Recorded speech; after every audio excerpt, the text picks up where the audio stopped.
2023年に廃止が予定されている留萌本線石狩沼田留萌間にある海老島駅に到着。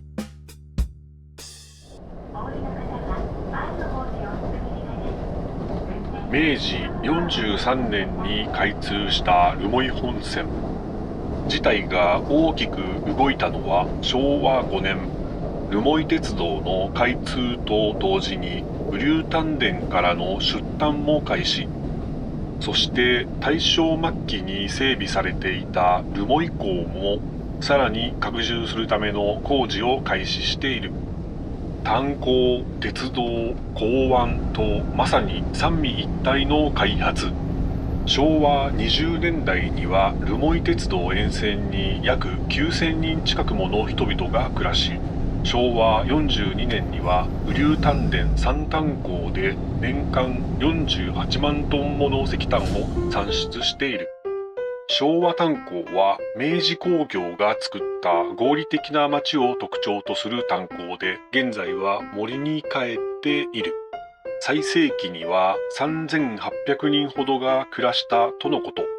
この炭鉱を有名にしたのは、炭鉱晩年まで活躍した小型の SL クラウス15号と17号。明治22年のドイツ製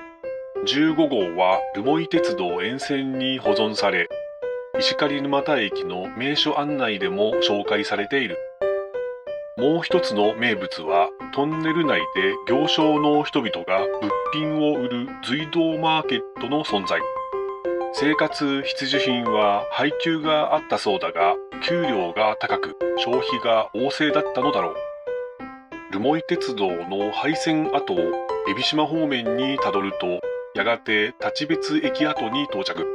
山奥にあった九州鉱山立別炭鉱から索道、つまりロープウェイによって運ばれてきた掘ったままの原炭をこのコンクリートに落とし、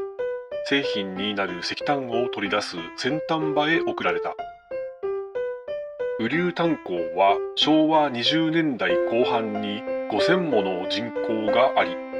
浅野丹山駅、後に新雨竜駅前には複数の繁華街が栄えていたそうで、海老島から留萌鉄道に乗って遊びに来る人も大勢いたとか。現在は人々の思い出とともにダム湖の底に沈んでいる。炭鉱自体は町より高台にあり、水没を免れている。一代で浅野財閥を築いた浅野総一郎氏により開港。昭和27年に古川工業の経営に変わり、すぐに開発された送達港も残る。駅名も新雨竜駅に変更された。昭和43年閉山。海老島駅には国鉄職員、留萌鉄道社員とその家族が大勢住み、昭和43年には900人近い人口があったそう。海老島駅に到着した石炭列車は、留萌本線を留萌方面へと乗り入れた。深川方面へ乗り入れる旅客列車と逆方向へ乗り入れるのは面白いよな。大雪で留萌鉄道が数日止まると、2軒の旅館に宿泊客が殺到。ドラマのセットだが、旅館が立つこの風景は、当時の街の雰囲気をよく再現しているのではないだろうか。雨竜丹田の石炭だけでなく、石狩丹田の北部、赤平、芦別、歌志内地区の大手炭鉱が産出した石炭の一部も、海老島駅を通り留萌港から船積みされている。三井芦別炭鉱は昭和44年に年間165万トンの石炭を産出した大炭鉱。専用の鉄道、三井芦別鉄道で運搬し、芦別駅で国鉄根室本線に引き渡している。住友赤平炭鉱は昭和38年に完成した第一竪坑櫓、つまり垂直に昇降するエレベーターを武器に、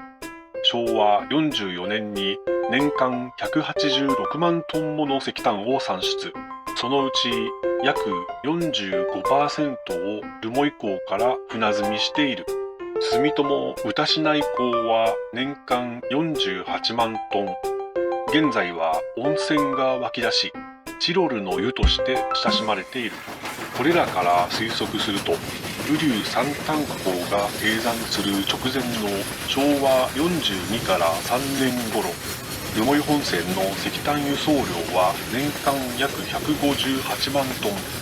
30トン積みの石炭車に換算し、年中無休で運んだとすると、1日あたり145両もの石炭車が石炭を満載して海老島留萌間を走り抜けたことになる。